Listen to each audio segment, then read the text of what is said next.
teachers are alive. They're not books. They are the very living essences of nature itself. What a strange person. Unbelievably powerful supercomputer that's running our reality, and we don't have a clue as to how to operate it. So when maybe you or somebody else creates an AGI system, and you get to ask her one question, what would that question be? What's outside the simulation?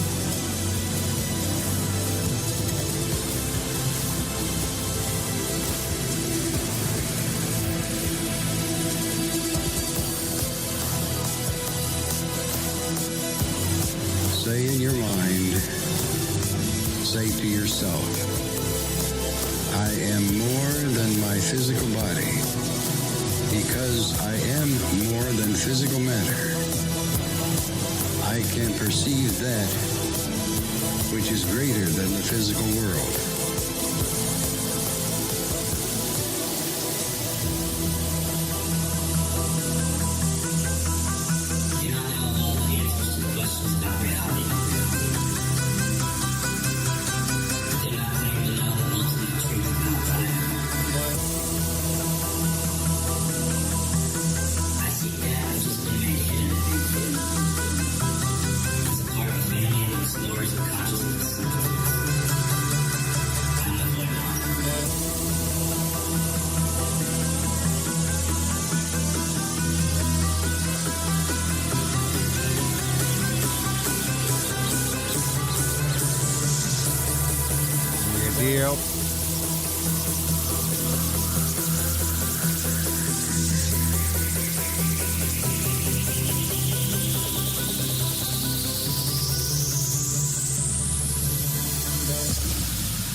Welcome to Lighting the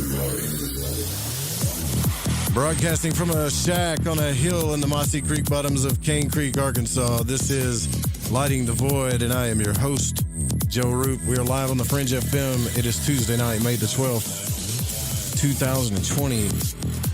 As we move into the 13th, we welcome back Micheal Wann from Susquehanna Alchemy. Probably one of the deepest dudes I've ever met in my entire life. Knows his stuff, and he's on his own spiritual journey. And since we've talked to him the first time, he's been on several podcasts and radio shows. It seems like the world is taking a like to Micheal. Everybody likes what he's doing. They like his work, and we do too. I want to thank all of the people that are in the Fringe FM chat for hanging out with us every night.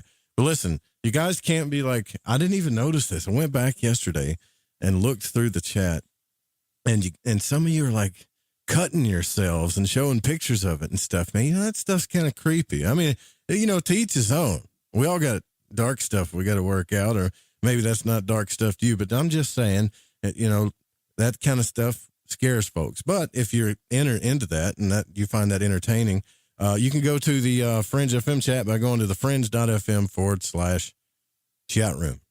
You can also call into the show at 1-800-588-0335. That's the call-in number. Should be. We try to keep it that way most of the time, all the time. Put the 1-800 number in your phone, in your device. And a big shout out to the patrons. I'm working on it, y'all. You guys have really been patient with me. But wait till you see the new station site when it gets up, man. Y'all are going to see what I've been doing. And then we got the tarot videos and the astrology videos coming out. We're going to update the journal. But I got to give y'all a shout out because some of you guys have really helped, have been here along the way. Now, some of you are still on PayPal. What I'd tell you is, like, you know, get your money's worth. Like, switch your monthly donations from PayPal over to Patreon so you can get some of this stuff. Like the blog posts, the videos, behind the scenes shack stuff, the crazy stuff that I do that I haven't released yet. So, yeah, big shout out to Brent, Brandon, Corin, Dave, Diane, Kathleen, Lynn, Macon, Malorcas, Spiral C. Tarot, Teresa, Tom A., and Tom Wolf. Thank you guys. Just launched this thing. I hope it keeps building. All right, so yeah, make sure if you run across our sponsor pages at getthetea.com or ancientlifeoil.com, click on the Fringe. I had them They're supposed to change the codes or the names to the Fringe, and we're supposed to get a promo code too. I hadn't talked to Ronnie, but Ronnie's new show is on the station too, Deep Waters Radio. You guys should check it out. It's also in podcast form, and it's going to be all about the way of the Jedi. Did you guys know the Jedi was like a real thing? Well, he's going to be talking about that. And so he literally came to me and he was like, and this is why I like the guy, because he's just as spontaneous as I am. And he really is a spiritual warrior, right? He said, I'll tell you what I want you to do. I want you to go back to all those old shows we did on Deep Waters Radio, and I want you to just delete them. And I was like, are you serious? Because we worked our asses off on that show. And he's like, yep, wiping the slate clean. I got a mission. This is really what I want to do. And so it's it's like a new deal Ronnie's doing. So y'all check that out. The podcast is under the Fringe FM as well. I want to thank our news reporter, Jess Brogy, and my producer, Patrick, the man, Newland. You're the man, brother.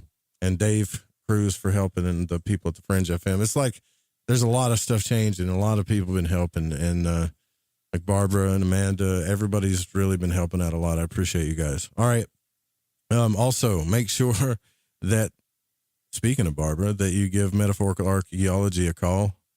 Metaphorical Archaeology. That's right. So if you've had a crazy experience, a paranormal experience, or something out of the ordinary, and it's caused you any type of post-traumatic stress or trauma, you don't want to go see a doctor, then you go to Metaphorical Archaeology. Go on Facebook, just search Metaphorical Archaeology, or you can give them a call at 214-995-3754. And yes, we're still into UFOs here, but we're the rebels. I guess we're the rebels. For some reason, the UFO Seekers is like the one and only people. If you guys, here's the thing. You hear me mention UFO Seekers. Well, I got to say this real quick. So if you go online and then just search like Area 51, just type in Area 51, screenshots of Area 51, anything like that. Go to their new website too and check out their latest stuff from Bob Lazar. Yeah. Anyways, you go searching that. You're going to see all of his stuff across the internet, coast to coast, Daily Mail. I mean, it's everywhere, but they don't. It's like Tim's kind of behind the scenes doing his thing, building his audience. Anyways, go check them out, ufoseekers.com. All right, let's bring on our guest. Micheal Wann is here to teach us about the hidden pathways within ourselves and of our world. By synchronizing the two, we can learn to navigate life with greater clarity, ease, and sense of purpose. And his website is susquehannaalchemy.com. A very interesting, this is what I want to talk to him today. His starboard ceremonies, the stuff that he offers and the stuff that he does. I had a discussion with him last time and about that. But we'll get into the deep stuff too, man, because the rabbit hole does not stop with Micheal Wann. Micheal, thanks for coming back on, man.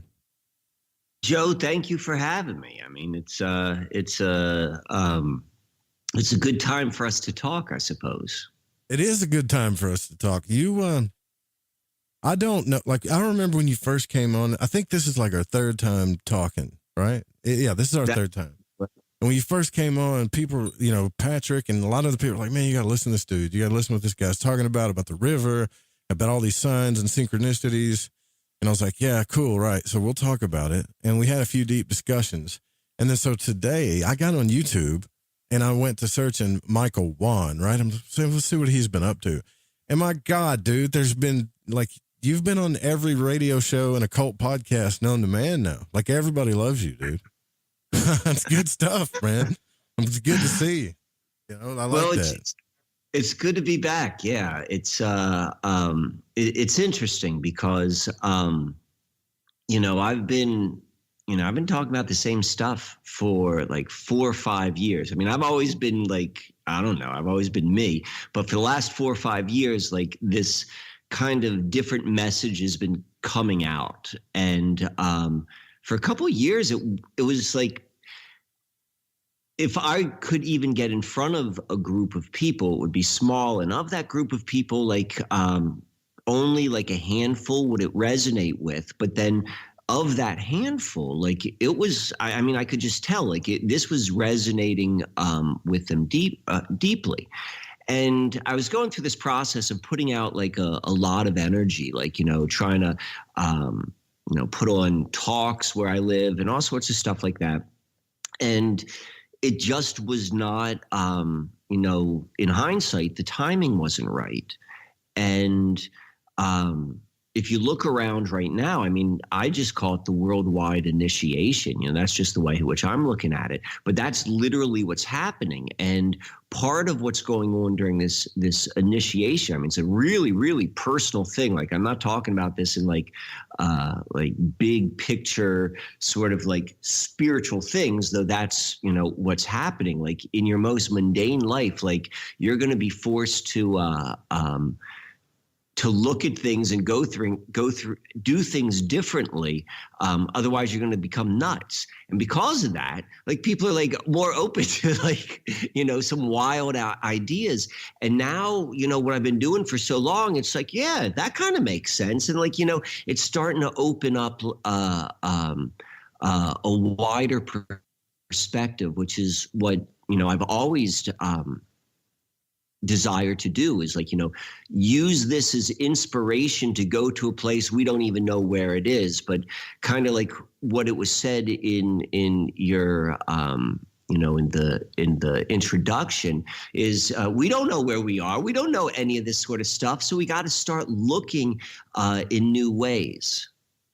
Yeah, well, for sure. But it's definitely, I can tell you what I've been going through, and a lot of us that I've been getting messages back from people is like breaking cycles. You know what that's about? When you do that astrology board, like on your astrology, that this is not normal. This is something you came up with, right? Starboard astrology. Oh yeah. I mean, it's just my way of like telling the story of astrology. Yeah. All right. Like, I mean, everybody speaks the language, does their own way, and you know, that's how I do mine. I like made a board and made it. I don't know. I think it's really cool. No, it is really cool. But are you seeing that too? Like if you do really cool. I'm sorry. So ask me that question again. No. I mean, like, are you seeing the transitions that are happening right now? I mean, there's a couple things. Like, yes, the simple answer is yes. As a society. Yeah, definitely so. I mean, probably. So this idea is that we're moving, we're moving into the age of Aquarius. And regardless if anyone, subscribes to astrology theory or not, that's irrelevant, because the people who set up the rules of the game, they do. And so for that reason alone, it's helpful to understand, the playbook which they're reading off of. And so, they've been saying for at least since the 60s, the dawning of the age of Aquarius. And that's a real astrological occurrence. But it happens on such a slow scale and such a kind of arbitrary, or it's not arbitrary, but it's kind of subjective. Like I've read enough, I'm not an astrophysicist or so I'm not really certain. I can only just read articles, but it's not in total agreement when the age of Aquarius begins. But regardless, culturally, that has really been pushed down our throat. And when you step back and you look at, well, what does that actually mean? What are the archetypes, or what are the qualities associated with the age of Aquarius? And then you go and you look at our world now, and you look at it compared to how it was said people lived 150 years ago, and you're like, yeah, this is, whether it's all contrived or not, this is the age of Aquarius. This is what they said. This is what they said it, they designed a world with our computers and our globalism and with our, how we use electricity. That is all complete reflections of one particular expression of the age of Aquarius, but it's it's done correctly. So you can see that culturally, but more so, and we've been moving into this, at least, the people who are telling us the story, we've been moving into this I think the musical Hair came out probably in the late 60s. That's the first time like it was really put into the collective consciousness with that song, The Dawning of the Age of Aquarius. It was like the final scene in The 40-Year-Old Virgin. And in December of last year, like a whole bunch of interesting things happened in the heavens. And it's always about timing. So it's not so much, I don't believe, to be, like. I was in a dark transition in December, man. Probably one of the darkest in my life, to be honest with you. I think a lot of people were. So this is what happened. So in this, like, I think it was probably within 7 days. I'm going by memory right now, but you have the winter solstice. And so that's always an event, like regardless of like giving astrological definition, like just by being a biological being on the planet Earth, like the day cycle, which you get the least amount of like sunlight, is going to affect your inner world one way or another, whether you recognize or not. So that goes on. There was an eclipse. It wasn't seen all the way across, and it was, I don't recall if it was a solar or a lunar or solar eclipse. And it was also what's known as the Great Conjunction. And it is the conjunction of, and conjunction just means it's in the same place of the heavens, of Jupiter and Saturn. And I'm not certain how often that happens, like probably like, probably every 30 years, but less than like every 100 years, maybe. Like it's not that rare, but it is like a rare occurrence. But what was unique about this is it took place exactly at 0 degrees Aquarius. And so if you're looking for a marker, and then we're stepping into 2020. So the number 2020 is totally arbitrary. Like it could be any number you want. But just the fact that so many people give it value, it has weight. So there's no objective truth to 2020 other than the fact that it's a number we all agree upon. Now, could that number be like some code in like a computer system? Well, possibly. I don't know. But like we recognize 2020 only has weight because we give it weight. That's part of like how you construct a dream. Like we're all like believing in it and making it happen. But nonetheless, that's what happened. So like 2020 is a big deal. And it's like, it also represents seeing things clearly. And there was a real marker, like that what's known as the Great Conjunction between Jupiter and Saturn happened at the very beginning of this particular part of heaven, so of the Aquarius, 0 degrees. So it's like everything lined up that week. And then that was also the beginning of the introduction of, the worldwide initiation. Now, we didn't catch up to it until Friday the 13th in March, we being in the United States. But you ask the question, like, were there signs? I'm like, yeah, there's signs. And realistically, there's always like something kind of going on. I mean, there's always like bigger spikes, but it's more so like how I think it makes the most amount of sense to understand it is by looking at what is the echo. Is it like a really big echo, or is it a medium echo, or is it not an echo at all? And you can understand maybe a little bit more about the nature of the probably the event, but then also maybe even reverse engineering, because the echo is so big, like, maybe the power behind it, which would, based upon what we're seeing right now, give me another example where this percentage of this large of a percentage of the population is going through the exact same stress-induced experience. Like, there's something big going on, and there's a change. There will be a change. Like, we don't know what the change will be, and that's where we get into kind of like what I think is the fun stuff, or the more inspiring stuff. Fun might not be the right word, but that's the only thing we can say for certain right now. You can make it fun for sure if you want to, you know. You definitely can. You definitely can. But I mean, there's also like a reverence too.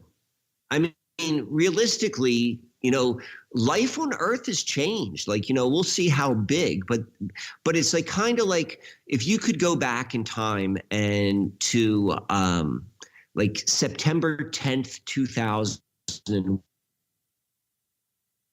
and you're like, well, buddy, your world's going to change real soon. 5 years from now, you're not even going to recognize yourself. You know, it's like, you know, and the whole world is going to look different. And you don't really know what it is, but the world changed, and you know, maybe it's spread out like over. We're thinking about it now over a 20-year period, but the world, like if you look at videos of how people lived in like the 90s, it seems like another world, just like technology and just like the tensions of how people carry themselves day to day, and again, we don't know, and this is why it's exciting, because we're coming into this with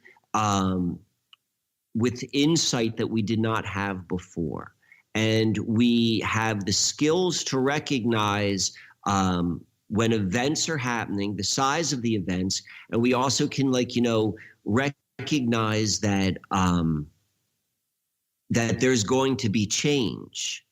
And the reason why I brought up the fact that, you know, that this is always timed to something in the heavens, you know, the makers of the dream, you know, if you pay attention to them and you listen to what they say and you listen to what they do, they tell you all the stuff you're not supposed to know. And you'd be like, oh yeah, now's a really important time to make big changes. You know, that's the only truth. Yeah, right. Exactly. But as individuals as individuals, we know what that change is, like deep down. But as a society, I feel like that's something my dad said to me today. Usually my dad, I'm like, my dad's just full of crap as anybody else. So I kind of don't really make decisions or get heavily influenced off of what he says. But he was right about something. He's like, you know, we've been doing a lot of stuff. This whole society is based off of me, the me syndrome. Like, what can I get out of the deal, right? And we've become dependent on a lot of systems, lots of systems, and now these systems are failing us, and it's causing us a lot of misery and loneliness and separation. But it's also making us look deep inside ourselves too. And I think it's time, just personally, and maybe this is my world, but I think it's time to start, for some of the folks out there that think that they're not putting themselves first all the time, that they really are doing things for others. Like, are you really? I think we should be. I'm not trying to get all hoity-toity or high and mighty, but I'm talking about myself here too. I think we should really start depending on each other more than all of these systems that we developed, to be honest with you. Well, that's exactly what. So we're seeing, like, you know, right now, whether it's a test run or not, who knows? It can't be, because life cannot go back to what life was like before. Like, just the fact that now everyone knows there's a plan by the richest man in the world to vaccinate the planet. You know, whether you think that's an awesome idea or you think that's a horrible idea, it's like, you know, the world's changed. Like, you see the world differently. Like, nothing's going to be the same. But this is when this change is being made, and there's this like hypnosis which is being applied so that no one can figure it out, like kind of like and talk amongst each other. But at the same time, that same technique which is being used, like if you just kind of like, you know, you look at it objectively and in a way you surrender to it, but surrender to it in a higher sort of mind, not like, you know, I'm giving up, but you're surrendering to it. It's like, okay, this is the situation right now. I'm surrendering to that. And then what do I have control over? You know, what's like realistically, the only thing you have control over is like probably your inner world, your mentality, how all of that stuff is. And you're going to have to, you know, those are where the crossroads are as well. And part of what I think comes out the other side, the only plausible way is what you're just talking about, is understanding the real systems of connections between human beings. Like that's the only thing that's going to make sense. They're trying to like force an artificial replica of a truth. And they're trying to do it now because for whatever the nature of our reality is, you know, whether they created it or not, like now's the time of making great change. And literally all great change happens within. That is like 100% true. And that's 100% the only thing you really can control. And now is the only time you've really had time to do all that work, which you know, you probably have always been working on your entire life, particularly if you're listening to the show. So yeah, I that's where I start to get, you know, you get dragged through it though. You see, it's like the way I feel like is, especially with Saturn and Mars and stuff, is like, you know, you're getting dragged through it, whether you like it or not. It's one of those times in the universe. It's like, hey, guess what? We're coming up on this cycle again, and we're gonna like push you through this time because you're not listening. You know, I mean, we can't help but evolve. If you look at the DNA structure, if you look at all the stuff, if you really studied the esoteric, I mean, it's gonna happen, whether you like it or not. We're gonna evolve into something, right? And I would say what you're looking at is one of the most everyone on the planet is in the same boat at the same time. Like, when has that happened before, other than when all the animals were in the same boat at the same time, right? Yeah. And so it's like when you begin to like step into like other perspectives and you really just look at, I mean, one of the things I've done, I mean, I've been on this show before. You know how much I like to know what's going on in the world. Like, I don't care anymore. You just let it go. You know, it's like I've had that itch scratched that I know enough of what not to believe and how the game is being played. Yeah. That, you know, it's like now is not the time for that. And I'm seeing in my own personal life, you know, just like things like falling into place in the most friggin' crazy sort of way. And I don't think that I'm unique. The only thing which I think I might be unique with is the fact that I look for it and I see it and I like kind of like surrender to it. But it's like every single person is really feeling heavy right now. I mean, I guarantee this. It's because in your mind, you're reflecting back to already the nightmare dream. Yeah. Like literally, if you're upset about something which is going to go away or change, that thing was the system that got you hooked into so that you wouldn't see what the opportunity was in front of you. But what I'm finding fascinating, what I'm seeing, you know, is people who I would never expect to be like, I'm not quite believing this, are like the last people I'd expect to say that. And then the people who are like, you know what, that contact tracing thing is a really sharp idea, are the last people in the world who I would think would say that. It's like everything is just like flipping upside down, like, you know, like the movement of magnetic north. Like we're all just like spinning around right now, and it's like, you know, finding that stillness. And it's, you know, I'm not being hypothetical. I'm being like, you know, serious. Like now's the time, and it's what we've. And the thing you do is like what's showing up exactly right in front of your face. Yeah. What do you do though? When you hit a river, you know about rivers, right? You hit a bad current, or you go into a current's like, oh, it's taking me this way. You start kicking, fighting, screaming, kicking. You're going to drown, man. And you're going to drown in pain. And it's like, the best thing to do is just hold your breath, relax, and hope you pop out on the other side. You know what I mean? Like, that's the best thing to do, because if you're getting pushed this way. So there's never been a day in our lives. If you've been born in this society, and I'm assuming if you're listening to this, you are. That's there's not been a day that you've not been conditioned to be in constant panic mode, and no one recognizes it because it's normal. Because you have nothing else to compare it to. Like everything in our culture has been, from just like the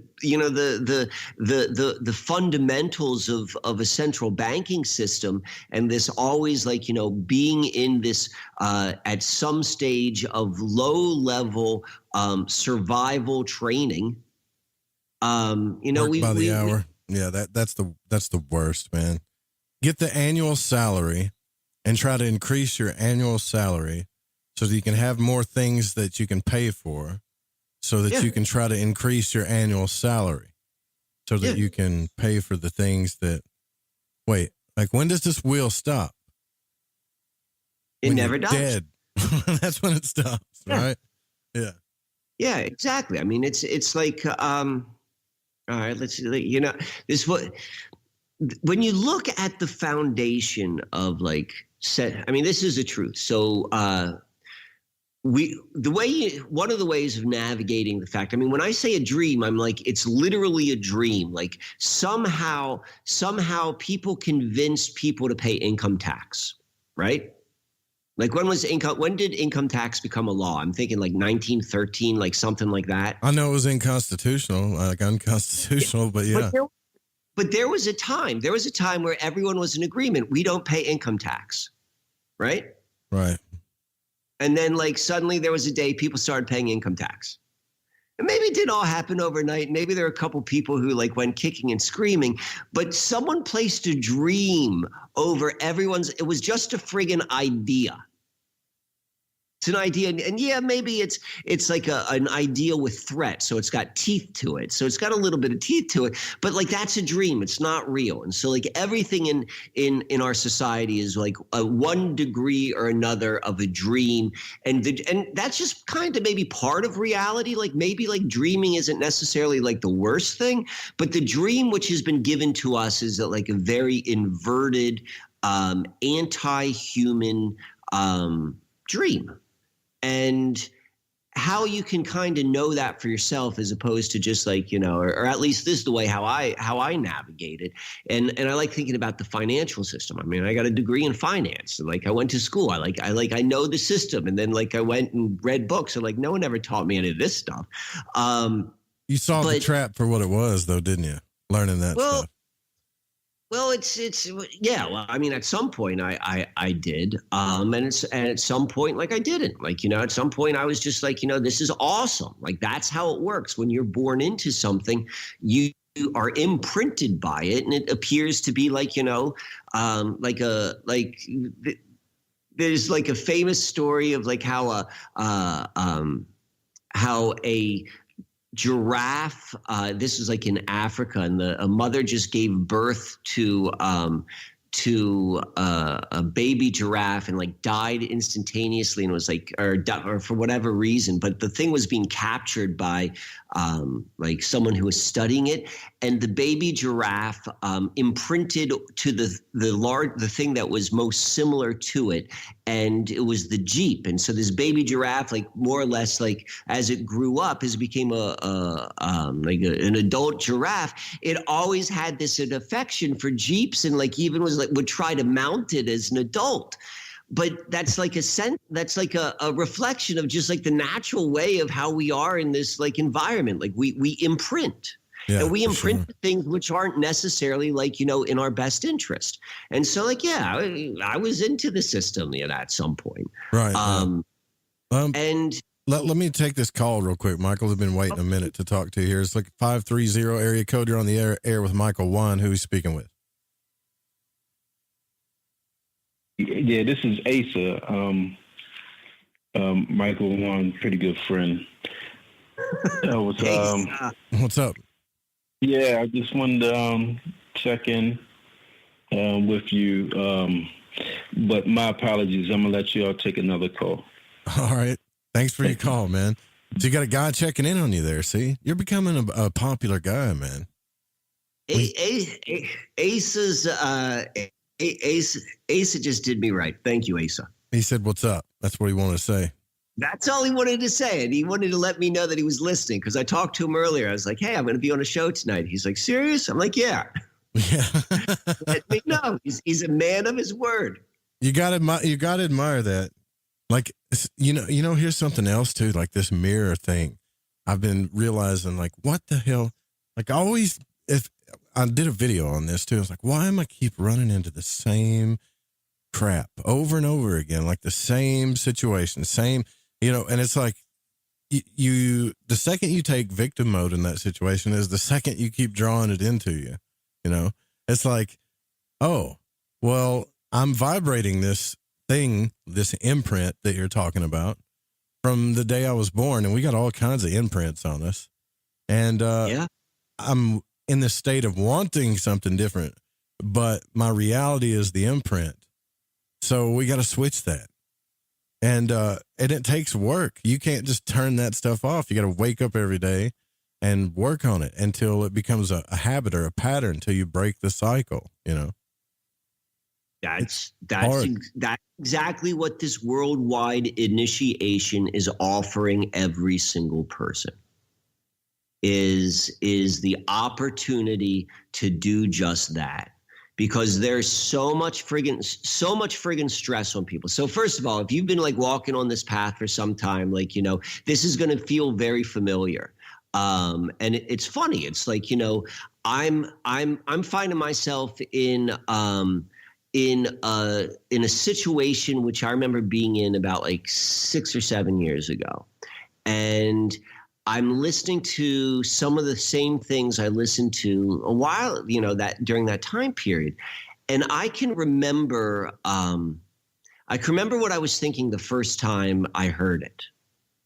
And I'm thinking about it now and I'm like, like I see it a little bit differently now. Like now that I've had some experience under my belt, I'm able to kind of go and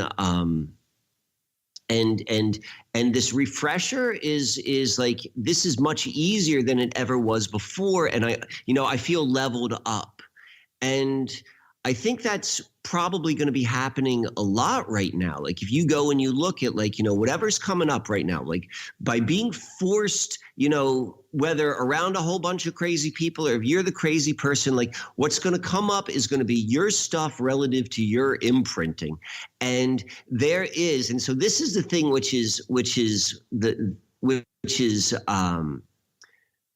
truth is we all grew up in a culture of toxicity. And this culture of toxicity is, whether purposefully designed or not, but if you do the research, it becomes very, very clear that, it was all purposefully designed to bring out the worst qualities within human beings. Like what we think of is but it's true. Yeah, like man. What we have for like normal, like what's considered like normal behavior and acceptable, like good behavior nowadays is just like, it's horrible. And it's because we're like what would it be? So it's 60. So we're 4 generations into a absolute psychological torture test on the generations, beginning with the returning GIs of World War II. And they were, think about like all the post-traumatic stress that we're talking about nowadays that we know so much. We've got the greatest generation who returned home from like some of the worst atrocities as you can imagine. And when they returned home, like there was no real like acceptance of like what they went through psychologically. And their entire world changed. Like, oh, now we have a new corporate world, which was invigorated because of the war machine of World War II. And we've got all these suburbs, and we've got like TV for you, and we've got all this stuff. This generation is where it began. This is the greatest generation. And then they were screwed up. Mom was screwed up, dad was screwed up, and they had babies, and the babies were screwed up. And we're like 6 generations deep. Like when they go and they study mice in a lab, the reason why they like to do like mice or maybe flies would be better is they could see like 6 generations of effects, like in a very short period of time. You know, like we are a accumulation of generation after generation. If you just like look at what happens, like, you know, the social course of culture, you could go in and just see like what was being like squeezed onto like mass humanity as they're like given this like wonderful cocktail of sugar, vaccines, popular culture, like everything we grew up on. And then it's brought us to this where everyone's like vaccines and pop culture. And that's a hell of a concoction, isn't it? Right. We all had it to a various degree. Like, even if, like, I mean, everyone, like, so the point is like, we're at least since like, I'm going to go with, well, I'm not even going to look at before 1945. We're like at this like breaking point right now of however many generations, like for each of us. And we're put in this cage and we're being inundated with, like, the technology's doubled up, right? You know, now this is all you got. Like, not only are you separated from everyone, it's like you're completely inundated with like the most unnatural frequencies, like the sounds we hear over the internet, like it cuts off like the highs and lows and like what it does to your eyes and like everything about it. But what that's going to do, and this is funny because I'm going to use your beginning as an analogy of what it's going to do is it's going to bring out a huge like release. It has to. It's going to fold into itself. It can't help but not. And so in the beginning of your introduction, and I'll take a step back, Joe. When you had maybe like a few minute dialogue or monologue before you and I started to speak. And I'm thinking to myself, I'm like listening to like the sincerity in your voice and like generally like gratitude, like thanking all of the people who help you, like whether that was like around the radio or different members who support you on Patreon and even the advertisers, they're a supporter as well. And I'm like, there's just like this very, very like, it's very soothing and calming. Like you bring that energy like in the very beginning. But the lead up music is the most angst filled. Like, I mean, like you're listening to the chanting and it brings in this tension, whether you're aware of it or not, just listening to it. And then there's this release when you hear the show. And it's like, that is the truth of all of like anything that's being given birth or anything that moves through like physicality. It's this mixture of like contracting and releasing, like, you know, that does everything. That's right. Right. You could apply that to a lot of different scenarios. Hell yeah, you can. Yeah, you definitely can. Like, yeah. Everything is that, really. That's how energy works, man. Charge and discharge. Charge and discharge. Everything works that way. So there's a universal truth. And even more so, we talked about astrology in the beginning. Saturn is the planet of contraction.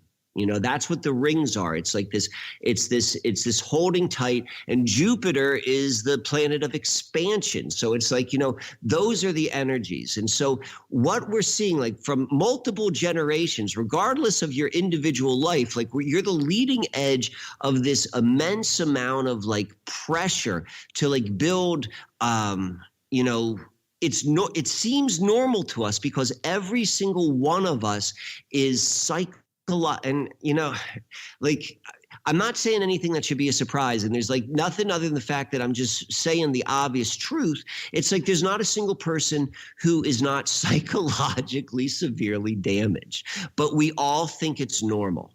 We're all a bunch of crazy folk. We really are. This is the quote. It is not a good indication of mental wellness to be well adjusted to a sick society. That's a damn good quote. And so on first pass, it's saying like it's almost kind of like it's creating an excuse, a justification for like, you know, kind of being a little bit nutty. Like, well, it's a sick society, and you know, it's not a good thing to be well adjusted to the sick society. And there's a truth to that. So like all the people who aren't well adjusted, you know, self included. You know, we're nuts. But then if you listen to what that quote actually says, it says it's not a good indication to be well adjusted. So when you reverse that, it's saying that those that are well adjusted to a sick society, they're sick too. You know, everyone's sick. This is literally the most intense, artificial, like everything about it experience, and it's happening to everyone at the same time. And to make matters worse, it's not, what makes it even more like deep and psychological is there's a denial that it's happening. Yeah, I think the best thing to do is start with that understanding that you're talking about. It's like charge and discharge, you know? Yeah. Turn the TV off for a second. Just turn it off for just a second. And then just kind of like, that's what meditation's all about, to feel that. You feel this crazy monkey mind charge and all these just massive energy inside you that's going on. It's like a ping pong or like a pinball machine, right? Now, to get that to level out, I think we just need to do like a binary code. Yes or no, right? Do you like this? Yes. Before you think about who's going to judge you or what society says or what the political view on it is or what your cousin or mama thinks or whatever, just instinctively say yes. We need to go back to some simple things here, you know, or no. Like, I don't want that. I want this. That's the thing. Like, I think that we're manic, seriously.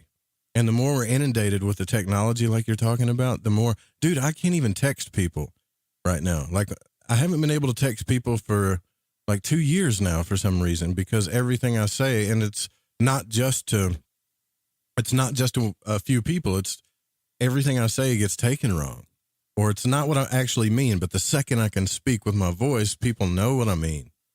And I'm like, when did we start this texting thing? I know it doesn't seem like a big deal, but that's kind of like the doorway into all this every little thing pushing us away from interaction and understanding and love, you know? That's a really, really interesting example, because I mean, obviously, you know, based upon, you know, the as I was talking about, like the introduction of the show, it's like, you know, I recognize as a listener, like, you know, you bring a certain authenticity of your being in the tonality of your voice, like, you know, people like to listen to you, but then when you said that when you text the exact same words that you would say with your voice, and like people are offended, like that is a real interesting observation about like the nature of like how human beings connect too, and what happens when it goes through the artificial tunnel of you know, this, what I'm calling the Saturnian expression of the age of Aquarius. Absolutely, man. Absolutely. And that whole intro is a buildup of, like understanding, you know, the music and everything. And that music was built by a listener, was made by a listener of the show. So, and please don't think that I was insulting. No, but it's true. It created a powerful effect. Yeah. And I like that sort of stuff, and I'm aware of that sort of stuff. Me too. Can I tell you a quick story? Like I'm sensitive to it too. And this was like maybe like 4 or 5 years ago. And outside of like the Philadelphia area, there's something which is known as Longwood Gardens. And so Longwood Gardens it's like this beautiful gardens, which is open to the public. You pay some money to go into, but it's spectacular. And what it is it was the one-time estate of like one of the DuPont billionaires from maybe like 100 years ago or maybe 200 years ago. So it's got like, you know who the DuPont family is, correct? DuPont. Yeah. What's the main thing they make? DuPont. Well, I don't like DuPont's like, you know, It's huge, DuPont. Yeah, it's what, and they make Monsanto look like choir boys. They're just I mean, the beginning of the DuPont fortune in the United States was, you know, selling gunpowder to both sides of the Civil War. It's an American company. Oh, yeah, they're all about like chemicals and stuff, right? Yeah, exactly. Yeah. Exactly. And so they're really like it's one of the if you're familiar, what is it, Fritz Springmeier, his 13 Bloodlines of the Illuminati, if you're familiar with that book, like the DuPonts will be one of those 13 bloodlines. So anyway, so this Longwood Gardens is it used to be one of the estates of one of the DuPonts, and the DuPont, like he turned it into a public park, and you know it costs money to get into, but it maintains it. It's really spectacular, and I try to go there like maybe once a year, and I'm always looking from the lens of like, I know that when they shut this down after hours, there's like major ritual going on, and I'm looking at all of the stuff and I'm like, yep, this is where I bet you they do it, this way. I mean, that's just how my mind works. I'm looking at this, at least this is what I was thinking, like, go. And it's obvious. Like you see it, like you're literally walking through, like, oh, this is what an Eyes Wide Shut party would look like. I mean, this was right. Family line. You hear that piano in the background, ding, ding, ding. It's just a common sense conclusion. Right. So that being said, it's a common sense conclusion because this entire property is like completely well maintained and has a lot of things like state of the art and all this hidden like underground stuff. And I'm like, and I know it's closed at 10 o'clock at night and no one else is there. And it's like, of course it's still being used. You just, you know, that it's the same. This never was no longer a DuPont property. I mean, it's always the DuPont property. But anyway, so they have, every once in a while, they have these special events, and this was during the summer, and they had this special kind of, it's a very kind of like arty crowd. Like it's a beautiful place and gardens. And so they do like a lot of a lot of things, specials as it relates to the arts. And I went to this one event, and they had this outdoor art expedition, and it was at night, and it was timed with music and strobe lights. Dude, I got to do this. I'm gonna leave this cliffhanger right now. I've got to take this break because I've missed one already. But you're at this art event. It's at night, and there's strobe lights. If we forget, because we're gonna talk during the break, y'all remind us in the chat room, right? We'll be right back. Micheal Wann is back with us. Third time's a charm. Everybody loves this guy. I don't know why. I'm just kidding. Stay with us.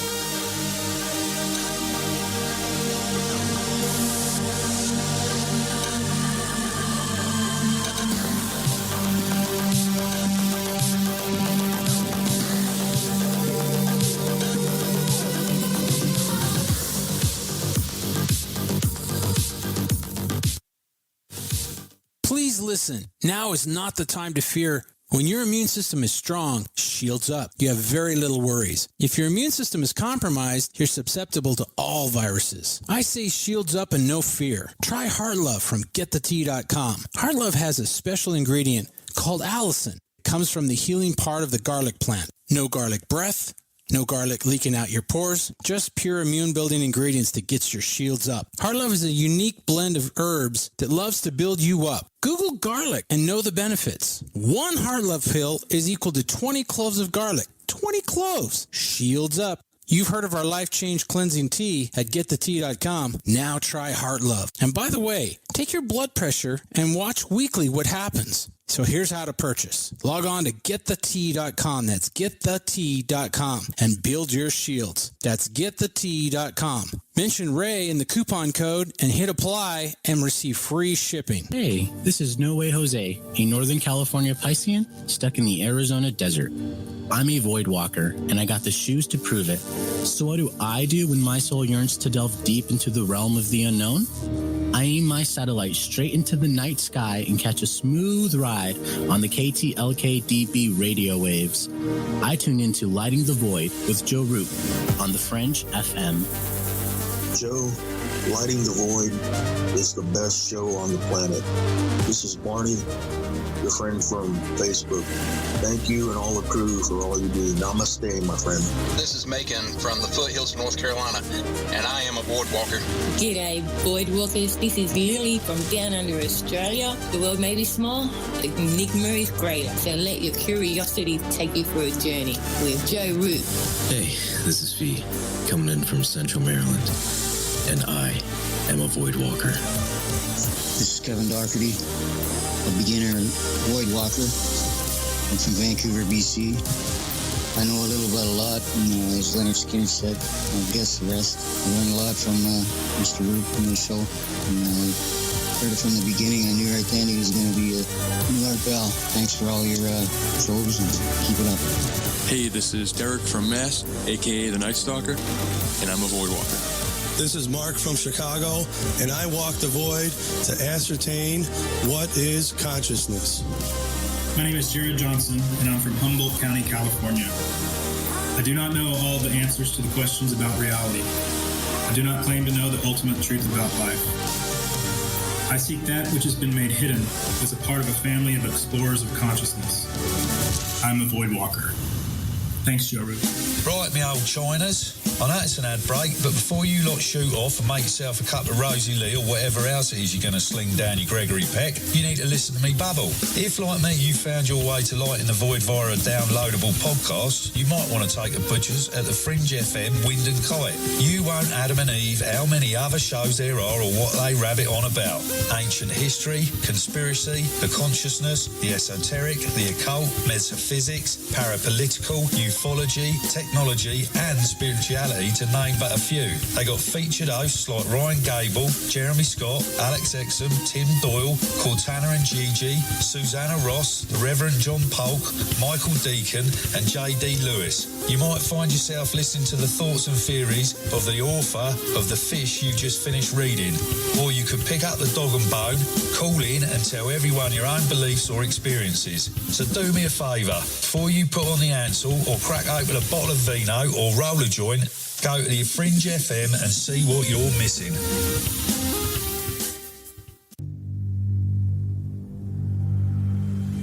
From a cave in the depths of your mind, it's Lighting the Void with Joe Root. The Fringe FM isn't just a radio station. We also provide services for all your audio production needs. If you're interested in live radio or pre-recorded podcasts, we're here to help. We even do audio enhancements and voiceovers if needed. If you want to do a podcast or live radio show and even want the option to syndicate on terrestrial radio, from simple audio file enhancement to live production and call screening, we have you covered. We have worked with some of the best professionals in the business in order to provide coaching instruction for content creation, show structure, and more. Contact The Fringe Digital Media for more at info@thefringe.fm. That's info@thefringe.fm. Or call 501-777-5631 for a consultation. Hey, I'm J.M. DeBoard, and when I want to talk about dreams, I look up my man Joe Root and his show, Lighting the Void. This is Barbara Charlton from Metaphorical Archaeology. If you've ever had a traumatic paranormal experience, the effects of it may stay with you for years. Who do you talk to? You can't go to conventional help. What we do is we use emotional freedom techniques or tapping to actually neutralize the effects of that event. Maybe when you tell the story now, your heart races and your palms get sweaty. You don't even want to think about it because you don't know how to neutralize that. That's what EFT tapping does. It neutralizes those emotions. The circuit that was recorded on is gone. The energy flows freely and you're free of it. And that's what emotional freedom is all about. We offer this as a pro bono service, but this is something that I offer because no one, it seems, is helping people with these experiences. If you'd like to reach me, it's really easy. My cell phone is 214-995-3754. Please leave a message. I will get back to you as quickly as possible. Or you can email me, barb.eft@gmail.com. And EFT stands for Emotional Freedom Techniques. Reach out to me. It's confidential. This works. You won't believe the results. This is Malorcas 45, fan of the Fringe FM, challenging everyone to open their mind's eye. Listen to Lighting the Void with Joe Roop to gain precision for your third eye vision.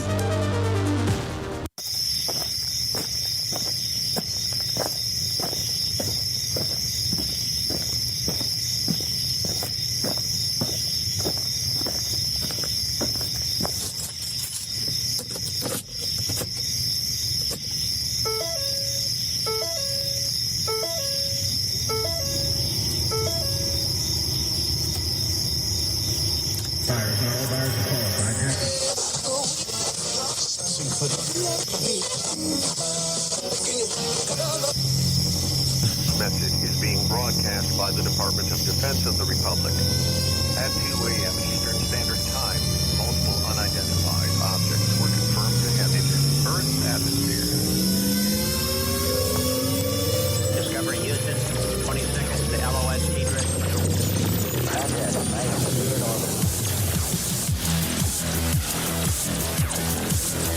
The first message that comes to you is you are a divine being. You matter. You count. You come from the realms of unimaginable power and light, and you will return to those realms. The vast stretches of the unknown and the unanswered and the unfinished still far outstrip our collective comprehension. 5, 4, 3, 2,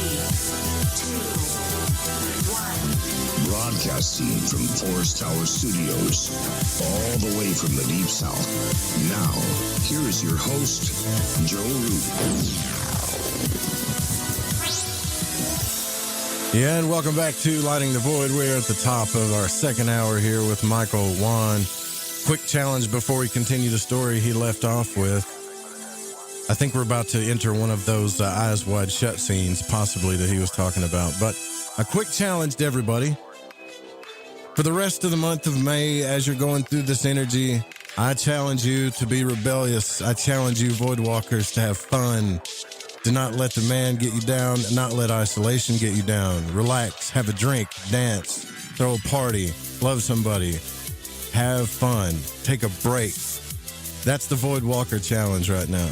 I don't care how bad stuff is. I want you guys, everybody, to do that. Go nuts, man. Glow sticks, pogo sticks, whatever. I don't know why. I just had that feeling. Michael, you were telling a pretty intense story and I cut you off. You went to a party. It was kind of artsy. Was it night? There was like a strobe light. Before I get to the conclusion, I got to respond to what you just said because it was so spot on. So what we're seeing is the age of Aquarius has two rulers. Like if we're going to get into astrology theory, it has two rulers. It has an ancient ruler and it has a modern ruler. The ancient ruler is Saturn. And once Uranus was discovered, like, you know, whatever the body is that decides like who the rulers are of the signs, they said that Uranus is now the ruler of Aquarius.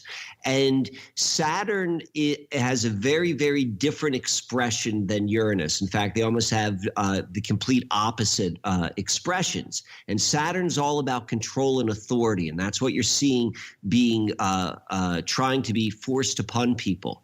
But Uranus is all about, like, you know, bucking the system, doing things your own way, innovative ways, being an individual. And so what you were saying, like in the very beginning, like that encouragement for people to go out and be in that Uranus energy.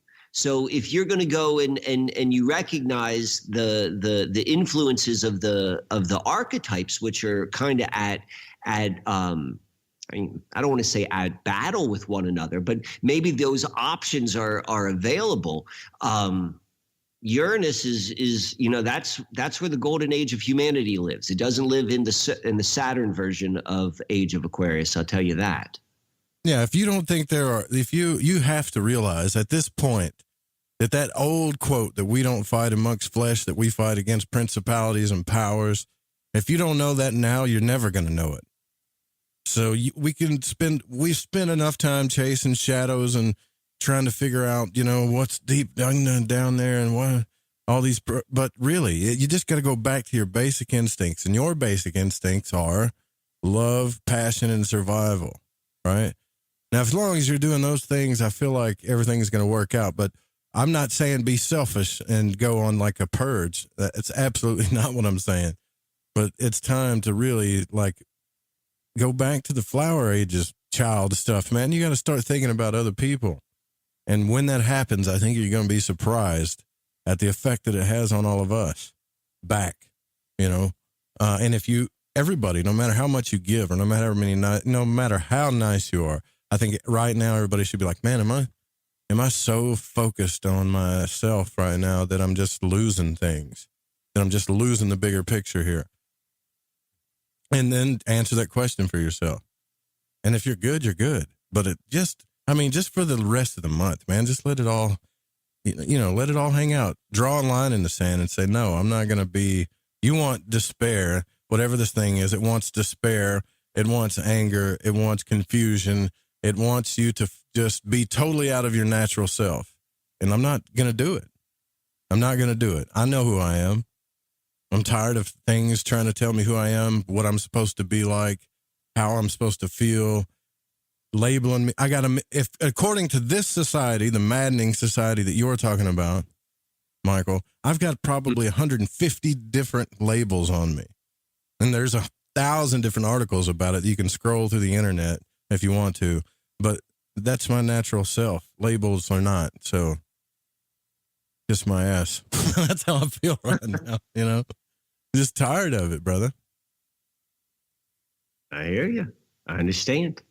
All right. So anyways, I love you, man. So let's get down to this story. Where are we going?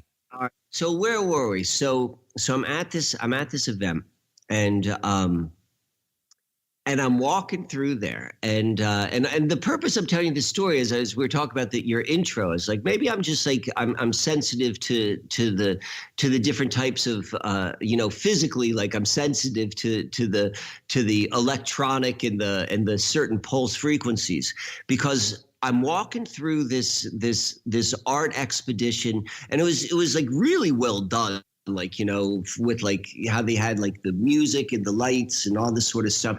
But I'm walking through this Illuminati ritual place. I got this in the back of my mind. Like it was probably like, the full moon in probably, July or something. And all of a sudden, and it's the only time I can ever recall in my life, like I went into like, one of these, like, I was like, I had to get out of there. It was the only time I've ever felt that I needed to physically leave a space. The combination of the music, the lighting, and the atmosphere did something to my nervous system, my psychology. I don't know what it was, but it my entire body like froze up, and I wasn't carried out, but I was assisted out of the original area, and I had to be taken into a grove of trees. Holy hell. That's bad vibrations, man. Are you serious? Like somebody had to, go on. This is crazy. I mean, I didn't faint. I didn't. I was just like, I need to get out of here, and I need to get out of here now. And like the people I was with, that's just like that's not my normal way. Like, I don't get in that sort of that space. Right. And so that's why I'm telling the story, because it was so unique for my own personal, what I know of how I respond to situations. And there was something going on there, which I responded to in not only like in a very acute way, but also like way outside of my normal responses. So help me understand this. Nothing crazy happened. It was the atmosphere, the vibrations, the music, was it just pounding your senses so much that it just didn't feel like the energy was flowing right, or what? So our physical senses, they can be manipulated a lot of different ways. Like one of the things which I'm intrigued by, I'm not really certain how it is, how it affects me. Like I can't I'm always trying to identify it, but supposedly, like by reading the patents that came out in the 80s, that the at least the desire to do so was in the 80s existed, that the electromagnetic field put off by a computer monitor can influence the electromagnetic field of the human being, and hence their nervous system of the person who's in front of it. And so they're known frequencies which, when they are tied into the natural frequencies of the human being, that it creates this special effect, like it's almost like a back door.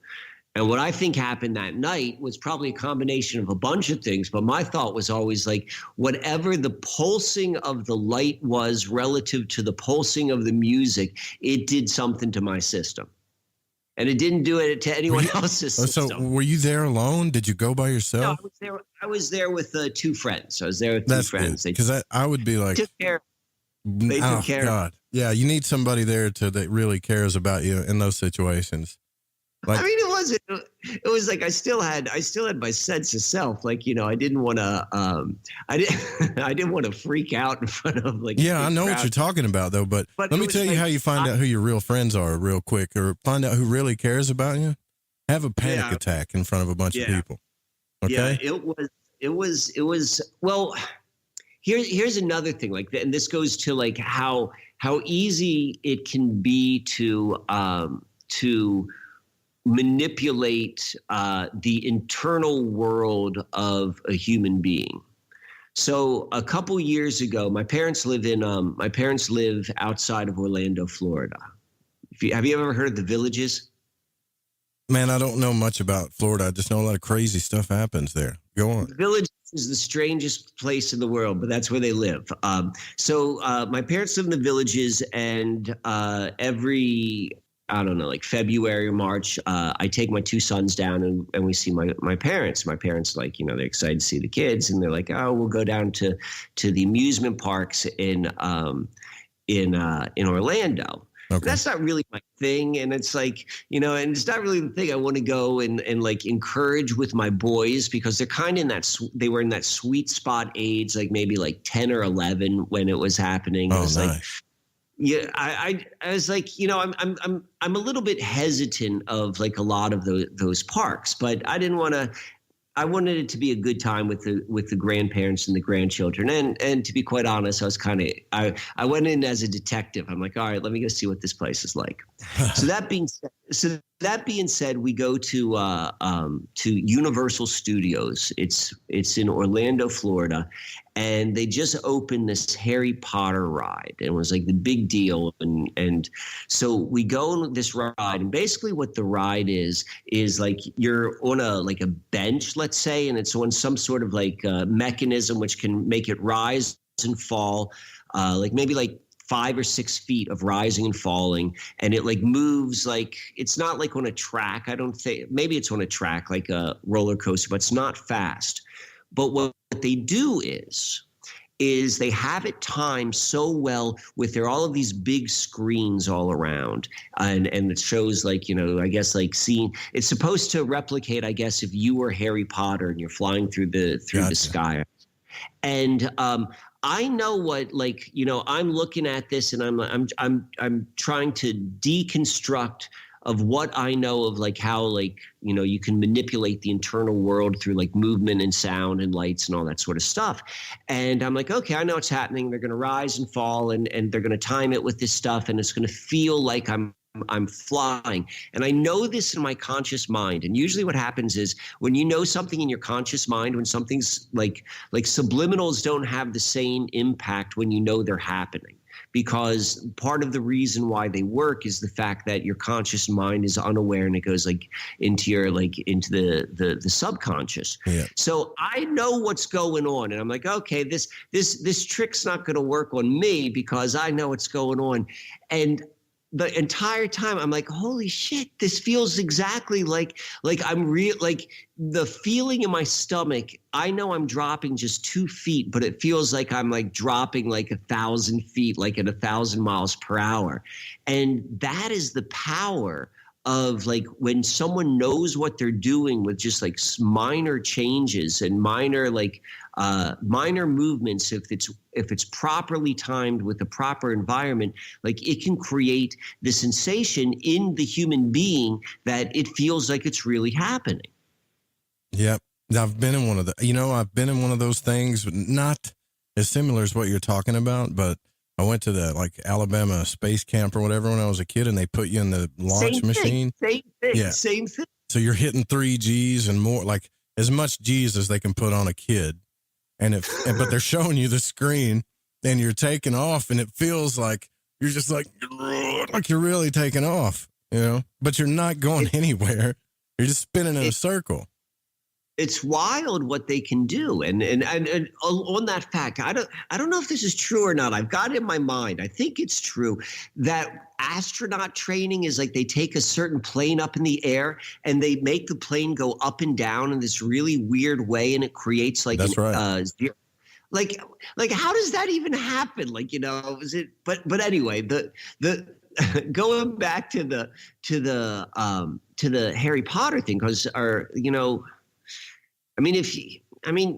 you know about these organizations, you know about these Absolutely. these companies, and you know what, and I'm like, what do you think they're doing with this after hours? Right. Yeah, after hours. Right. Like they're getting in a room. Like these people have the kind of power like DuPont you was talking about. And this is not a joke. These people can get in a room after dinner somewhere and decide they want to just F with the entire world and can do it.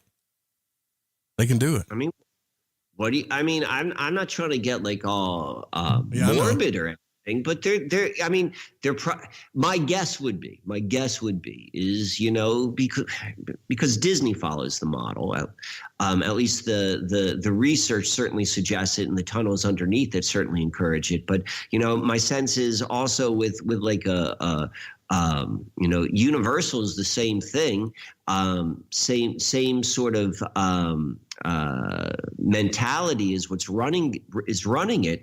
And I'm like, they're changing the screen. It's not Harry Potter. There's probably, this is where you're going to put someone through, some sort of like, you want to go and do serious mind control. This is how you do it. All right. So with what you just said there, with an understanding of how the subconscious gets affected, how our perception gets affected, and keep in mind those people that created those machines probably also had engineers that were trying to be cost effective. So let's just put them in a chair and shake them up. That's a lot cheaper than building the actual roller coaster anyways. But here's the thing. Do you understand the coronavirus yet? Does it make sense? If you think about it consciously, with all the facts, with everything that you know about it, don't you feel like you're taking on one of those rides a little bit? Completely. Absolutely. Completely. We all feel it. Everyone does. And I always like to look at it. I mean, this is me. Maybe this is a little twist. Maybe this is Stockholm. Yeah, this is Stockholm syndrome. You know what Stockholm syndrome is? Yeah, I think I have it. Well, I think we all do. Stockholm syndrome is like you gain a degree of like whether it's compassion or understanding of the people who are holding you captive. And so it's like, right. I look at this sort of stuff and I'm like, well, that was a really clever design, which they did, because what they did so well with this whole thing is there's so many competing storylines. And it's like, there's no way like anyone can rightfully like navigate it with 100% sure-footedness. Is it completely made up? Is it a biological weapon? Is it 5G? Is it, it's like there's so many different scenarios. Is it, I say that's a job well done for the confusion element. Oh yeah, it's chaos, disinfo, and disharmony at its best, for sure. Yeah, and there's a part of it which does feel like it's a joke. There's a part of it that's so ridiculous that they're like, this is a joke, right? Like almost like when it first was happening, like I was keenly watching like the media which was being put out. And I think a lot of people who haven't watched mainstream media for a long time started watching it and almost like half in horror, like I can't believe this is what mainstream media looks like, and then half like I can't believe how ridiculous this is. But watching the Bill Gates interviews, and they were so horrible, and like he's literally giggling the whole friggin' time. Yeah, everybody's dying, but it's we just got to do this thing. I'm talking about. You know how much money these people are sinking in. We've been on this road a few times on this show, but it's what I'm trying to really try to dive into here, Michael, is it's time to start listening to our intuition. It's time to start taking care of each other, right? Let's take care of each other. I mean, have some compassion and listen to your intuition, man. Stop letting these systems tell you what is going on. That is definitely true. And what I like about what you're saying, or what I'm in total harmony with, is there's this idea of the age of Aquarius also being the golden age of humanity. Aquarius has to do with innovation, electricity, and the human family. And if you look around, like we are already living in all of those different degrees of those archetypes. And so what we're seeing right now is this like real Saturnian expression, which is still innovation. Like vaccines are innovative, and computers are innovative, and it's like it's still the human family. We're all in this together, and it's still like well, the electricity just that's probably the 5G, but in general, like all of those different elements are in play, but they're hiding this other expression of it, this higher expression. That's what Uranus represents. It's the higher expression of Saturn, and the higher expression of particularly like the human family is everything which you're saying. Is recognizing, one of the ways which you mentioned in the beginning about like survival. We have been in a false, agitated survival mode, your entire life in this culture. That's what this culture does. It's always agitating people on the survival level. To make you feel like you're not going to have enough. You're not going to have enough. That's not enough. And just talking about this, like in terms of like potentiality, the ultimate survival is when people move out of that survival mode, when it's not agitated and it's sitting in a real place of peace. It's like when everyone like takes care of everyone. And what we're seeing is we're seeing a change in life. Like, the way we used to live, it's not going to be the same. It's going to change. There's no way about it. Like, whether you want to get like very fantastical about it, or very like, dark about it, or very, very optimistic about it. The one thing we can all agree upon is it's not going to be the same. But, the truth is, things are going to change. And if we do not allow that's what the dream is. This is how the dream works, by drumming in a certain message, like through this, like, your false screen. That's where you hear that's where you see all the characters. That's where you're told the storyline, and then it's internalized, and then it becomes real. But it's a dream. It's just like income tax. This is income tax. The same people are involved probably. But what we can also recognize is they're doing it when the opportunity for change is more universal than just the system we're in. This is like the system which the system's in, and that's changing.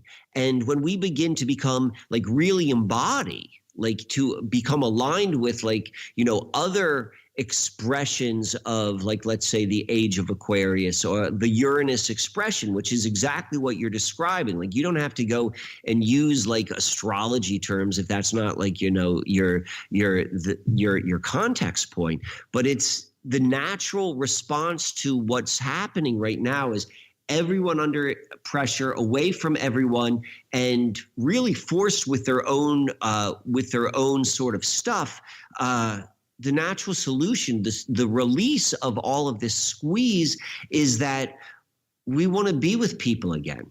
And like the stuff that did not like about people, you know what? We're probably going to move past that because we've, gone through something else in our own internal health. That's exactly 100% right. It's entirely necessary. We got to get out of this victim mode, man. Seriously. Like if you're a spiritual person, then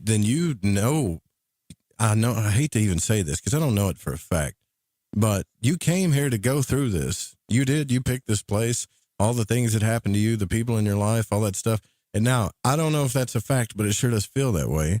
So when are we going to stop pointing our fingers, right? We need to take care of, there's all these like bloodlines and all this stuff, but we're aware of it. It's kind of like, we talk about magic on here a lot. I don't talk about it just to stimulate people's minds, man. I talk about it because it's a real thing. It's been real in my life. I know it's been real in yours, Michael. It's changed my life. It's brought things to me in ways that I can't even explain.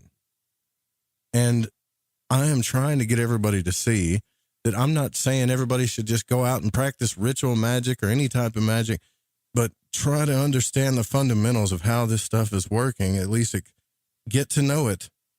And so when you become aware of what's happening to you, you can empower yourself to change everything about your reality, like everything, if you want to. I mean, we're stuck in like this thing of time. It's going to manifest in these certain laws in certain ways, and then trust your intuition too. It's kind of like Dennis is here, and I know he's he's a tech fan. He's a space guy, so he's going to stick up for Bill Gates. But I'm also asking people to like, hey, do we really need proof? Sometimes you don't need proof to know something. Your spirit is just telling you, and it gives you hints. There's 5 things in a row here. Now I don't have solid proof, but Michael, what happens when we go down that road, right? Like we go down that road and then we say we maybe I'm wrong, and then we find out we're right later, and then we're kicking ourselves in the ass again. I'm not doing that no more. I can't. I don't know about you, but I just want to take care of people. I just want to that's it. And now is the time, though. That's what's so interesting. Can we talk about Bill Gates for a sec? Absolutely.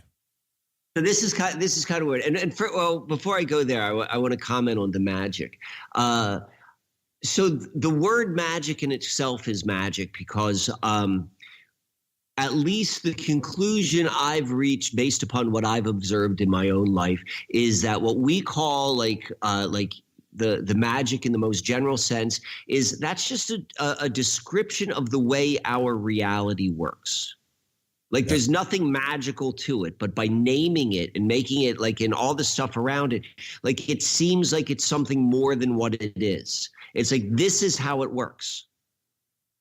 Our world works in these ways, like, and they're mysterious ways, but by calling it magic, there's this almost like there's a subconscious implication that, either it's not real or it's something separate from what we are or our experience. And I I look at that word as pointing to like, this is the stuff you're not supposed to know about how life really works.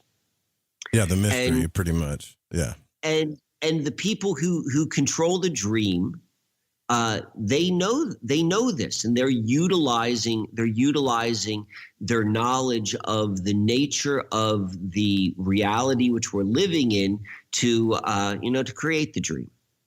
And here's what I think is an interesting story, and I'd be curious to hear what your take is.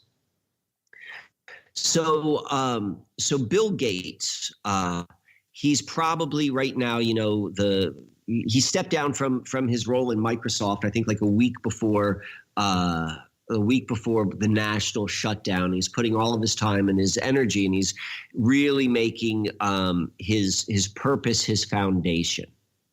And his foundation is, it's the top. It's at least the second top contributor to the World Health Organization. If the United States stops contributing, which I think that there was indication that or at least there was a threat of doing that, that would make the Bill Gates Foundation definitely the top contributor. They're the ones who are paying it and they're funding it. So this model, the model of foundations, really got started with the Rockefellers, like the Rockefeller Foundation, and it's a technique, and it's a technique of what was the Gilded Age, the real wealthy class of the United States when income tax first started coming around. What the wealthy class did to protect their money is they made these foundations, and they put all their money there, and they were able to still have total control of their money through the foundation and not to pay taxes. So like foundations just began as like as a loophole. Yeah. But then foundations also serve as a means to influence society. So through the foundations, they can give the money, and when you get the money, it's like, you're beholden to the person who's given you the money. Exactly. And so, so that's what foundations do, is like they go and they fund things. And so the Rockefeller Foundation, followed by the Carnegie, but definitely the Rockefeller is the driving force, is the creator of our modern, our contemporary medical system. Like through the Rockefeller Foundation, through its studies and through its funding and all these different sort of things, they put out of business every other type of medicine. There used to be like lots and lots of different competing types of medicine or approaches to medicine, everything from, homeopathic and allopathic and the phrenology where they would feel the head, like, you could go to medical school, and the Rockefeller Foundation more or less got rid of all of that and replaced it with like the drug and the what we know today, and they're involved with a lot of they're involved with everything. They funded all the medical schools. They funded the chairs, the chairs. By funding the chairs, you then if you control the guy who's the chair, then you control who he hires, and they set the tone of what and how is being taught. And how they teach at medical school is probably the most important. But that's not what my point is about any of this. My point is, like, we can go and see that there is this connection, this line of like what began with the Rockefeller Foundation in medicine, and there other organizations throughout that time, and then we're really seeing it being picked up again by Bill Gates, who, like Rockefeller, it was a notorious monopolistic, if that's a word, monopoly guy, a businessman, cutthroat. Oh yeah, corner the competition, then kill them. Yeah, exactly. They're very similar that way, and now they're very similar with their foundations.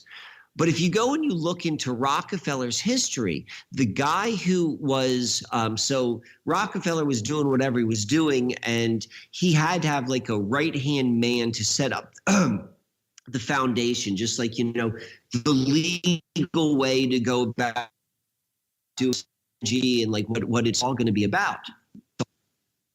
And the guy who did that for Rockefeller, his name was Gates. Frederick Gates. And to the best of my knowledge, like, you know, did you find a tie though? Because that could be a common name, right? I'm just going to be devil's advocate here. Definitely not. There's no tie. There's no tie at all. We're seeing this just totally synchronistic. Like, I'm not saying, or, you know, there's not a tie that you can verify like an ancestor. I don't think I got what you're saying, but there's an ancestral bloodline there. Or even there's just like a reflection in the same resonance. Like, you know, Bill Gates is in the same frequency as John Rockefeller in every way. And like now we've got Gates is like Gates, like it's just like the strange nature of like, you know, of how our reality system program runs, you know, like how we see Gates show up, the name Gates. Bill Gates' family, though, I mean, particularly, I think both sides of his family are they have some interesting ties, and not quite on the Rockefeller level, but yeah, that's. So, what is it that you wanted to get my thoughts on about this, though? That's what. So just the fact of like, you know, how do they have the same name and the same archetype, the Rockefeller archetype and the Bill Gates and the medicine, and it's all Rockefeller who did the vaccines and the eugenics. Well, like how do you do that? Because it's not the bloodline. It's not the same Gates. That's an interesting question. I do know this though. The answer. Now, listen, though, I do know this. Have you ever looked up the numerology of your name? Of my name? Right. I'm not talking, I mean, astrology is powerful, right? We all know. Yes, I have. Okay. Most people don't look past themselves when they look at this stuff. They look at the numerology of their name because most of us have been programmed to be self-focused. Okay. But they look at the numerology of their name and they don't really go past that. They might look at their ancestry and stuff. But if you really start digging, you're going to see patterns that are going to freak you out. What is Gates? What is that number? Well, I haven't looked at it in a long time, but I didn't know if you had like some. I can tell you that. But what you're saying makes sense. Yeah. Who was it that I had on? I think it wasn't Ryan. I think it was Marty Leeds the first time he came on, where he was showing the patterns in everybody's names and stuff. Yeah. And he was showing, and it's like, wait. So I was asking him, I was like, wait, so I'd like to think that I have control over what's going on in my life. And he's like, you know, well, yeah, you do, but you've come here to play a particular role, just as we all have for certain people, certain situations, certain environments. And these stories, they play out in different ways and different methods. But the most powerful names, it's obvious. It's not just Gates or Rockefeller. There's a bunch. There's a bunch of powerful names. Oh, yes, there are. Well, are you getting down to like the fact that the numerology behind the names? Well, I haven't dug that far yet, but tonight I thought about it because I know that when I had Marty on, he was talking about that. And my grandfather used to do that too. He got this book called, I don't want to take this back to the Bible, but there was this book that came out called the Bible Codes or whatever. And he could look up people's names and they would make grid lines in the text. And it's like, I don't know if every time I talk about this stuff, people start saying, well, yeah, that's the computer program or it's the simulation. But I don't think it represents that. I think it's more of an energy and an egregore that keeps happening. You know, I believe in soul families, but I also believe in principalities and powers too. And even Manly P. Hall himself said that there are forces behind all of the mysterious stuff. And we know that these people have ties to certain mystery schools and things like that as well. And the good old boy system, but there are powers. And I've never realized that Manly P. Hall was saying this because he was a Mason himself, but in his book, What the Ancient Wisdom Expects from His Disciples, a short manuscript I think everybody should read, he blatantly says that there are people that are manipulating. Don't you hate that word? Manipulate?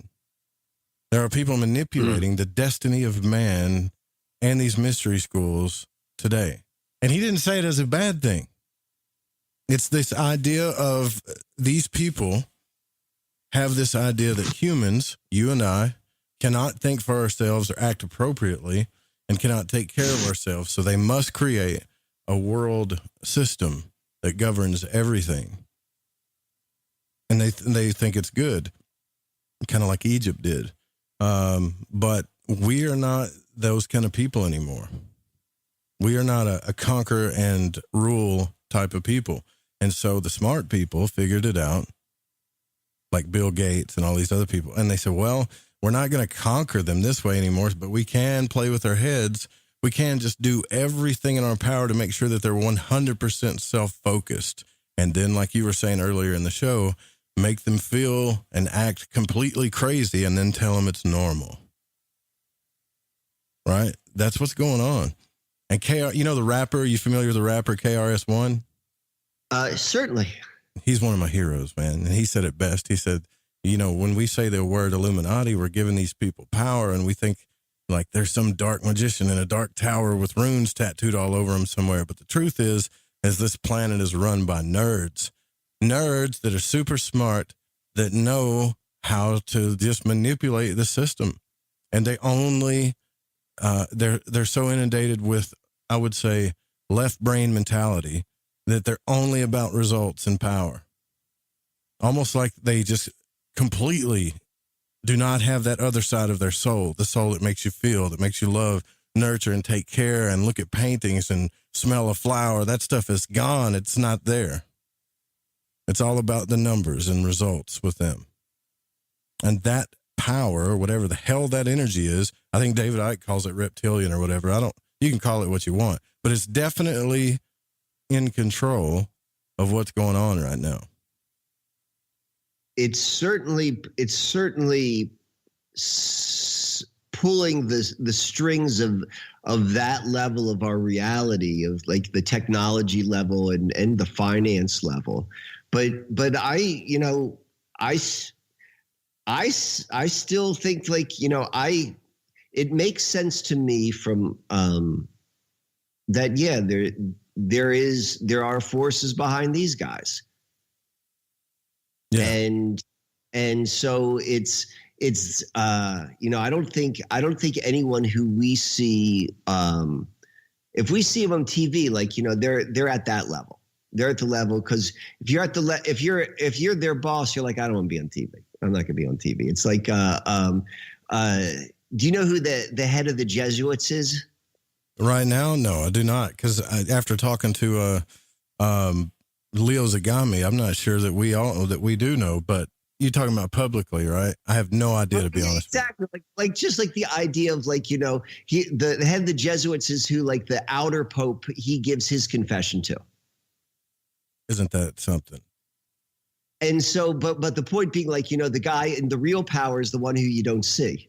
And then, like, you know, how far back do we go? Like, you know, and that's where you start to get into the question of, like, you know, what is the nature of this reality? You know, is it a program? Is it a this? Is it a that? How do you get out of the dream? And which is one of the reasons why I always like to come back to, like the magic in everyday life, or like the mystery in everyday life, is because, you know, that's above my pay grade right now. Yeah, that's what I was saying. Like, you know, for the rest of the month, I think you should do things like, you know, I don't know, man, do things that make you feel loved. And, like, I don't think we're being programmed to be that way. I think we're being programmed to be self-focused. Like, there's so much manipulation out there. It's crazy. Well, most undoubtedly. I mean, you were just mentioning about the programming happens in so many different levels. Language is probably the primary programming. I mean, just you know, just how our language is, the syntax and the rules and the grammar and all that sort of stuff, and the words we use. But then the schooling, like, it literally does the two things. It it overdevelops the left brain. Yeah. while at the same time, like what little it does do to the imagination, it does not ground it in anything. Like, the human mind has always been taught, like, or the traditional way of forming a good human mind to have a healthy consciousness is first you very well establish the rational mind, which is the left brain, and then once it's established, and it's not like it's memorizing anything, but it learns to think like the left brain. Then you introduce the imagination, so that the imagination doesn't just float off into nowhere. It can be grounded and in something which could be more rational to kind of keep the imagination in check, like almost like, the string that keeps the kite from flying away. Mm-hmm. And what we're seeing is if there's any imagination which is being allowed, it's completely it's disconnected from anything which can then be tangible or it's just pure fantasy. Like imagination is not fantasy. Imagination is being able to use the mind to conceptualize or abstract something which you've never seen before. Something which is literally outside of your box. Well, raise your hand in class when somebody does a math equation. Algebra specifically, or geometry, right?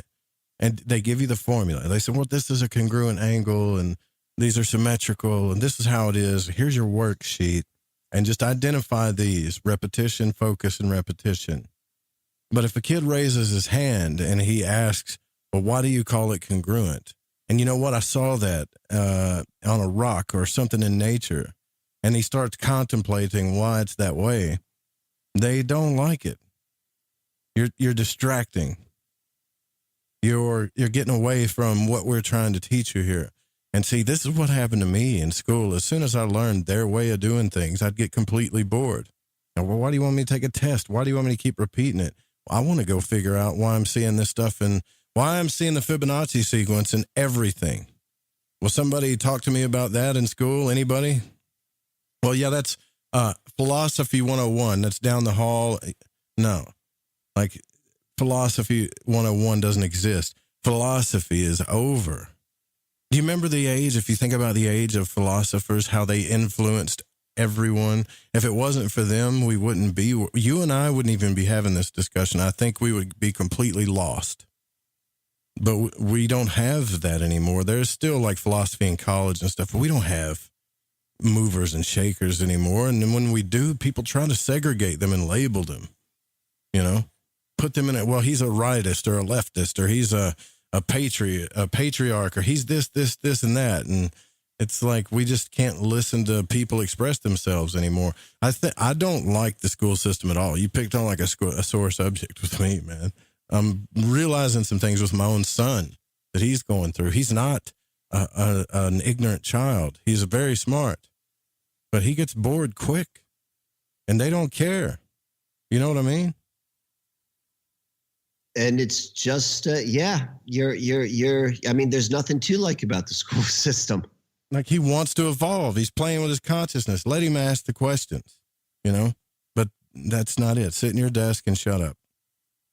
Get in your stall like cattle. I don't know. I'm going to go on a stupid rant here. Anyways, go ahead, brother. We got a couple minutes. I don't want to end the show. I want you to end the show. So what should we end it with? Where should we go? I want you to just take a couple of minutes here and tell us, and this is a perfect example of what I'm talking about. Michael has developed his own system of astrology, and he's very humble about it and kind of laughs and doesn't think it's a big deal, but it is a big deal. You used your own thoughts, methods, and understandings of fundamentals and patterns that you saw, and created your own system of astrology. And I'm very interested in it, and I want to do it. So just we got like a minute or two to talk about it. If I would really like to hear about it, the starboard method. So I wouldn't necessarily say it's a different system of astrology. I mean, I certainly have my own take to it, but I think most astrologers, they're going to have their own sort of take. I mean, that's the nature of astrology. You're going to understand it through your own astrology. But what I've done, which is unique, is kind of like how I tell the story. And I've taken it away from just like being an abstract idea or maybe a printout of like from a website of like, you know, a bunch of like glyphs and circles.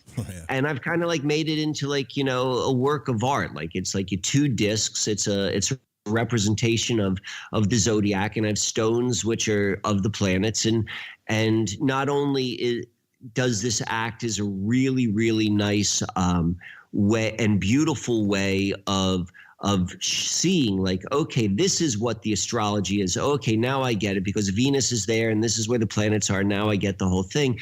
But then it's also like, you know, as you could tell from this conversation, like I like understanding how the human being and the mind works. And so like, you know, the 2 discs are in the golden ratio of one another, and like the use of colors and the use of all of the proportions. Like, you know, how I do these, I don't do them in person. I record what I call starboard ceremony. I take the telling of your astrological story, and I approach it like in this very kind of like ceremonious and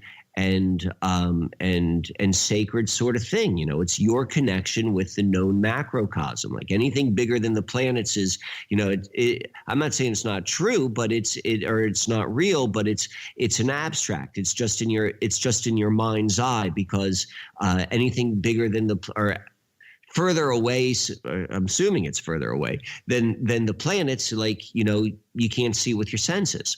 Or at least to Saturn. Saturn's the furthest away planet that you can see with your eyes. So by doing this honoring this connection which someone has with their when they took their first breath, for, you know, what the sky clock is pointing at that moment, like, you know, we're just honoring that connection, and I tell the story, and I record it with a camera pointing straight down at the board. But I'm doing something kind of different right now.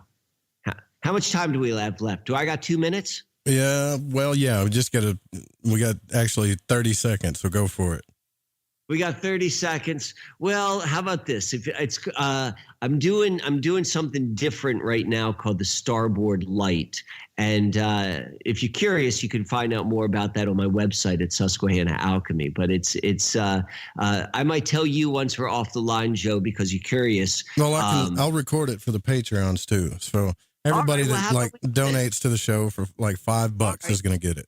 So all right, good, because this is going to sound. I like doing this for the private audience, so that'll work out. So yes, that's. Micheal, thanks, man. We got to keep doing this, even though you're gaining in popularity, as you should, because you're original, you're authentic, you're a thinker, and you're getting your due. And I know that you don't even care about none of that stuff, but it really makes me happy to see people step into their power, man. And I think it's a good thing what you're doing. So please keep it up. Please. Thank you. Please. Thank you very much. Thank you for having me, and thank you for the kindness. You're very welcome. You guys go check out the website. It's SusquehannaAlchemy.com. We got to roll out of here. The Secret Teachings with Ryan Gable's up next. Thanks to all you supporters, you guys in the Fringe FM chat, everybody on the Fringe FM team, Pacho, Chronox, Steezy Stevie, Frankie Fearless coming on tomorrow night. It's just going to get deeper, y'all. Let's get deeper. Good night.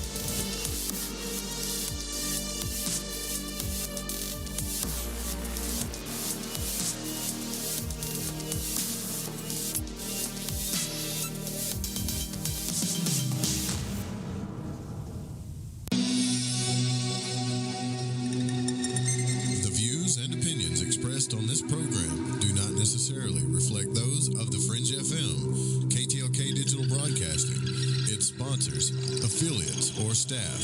Listener discretion is advised.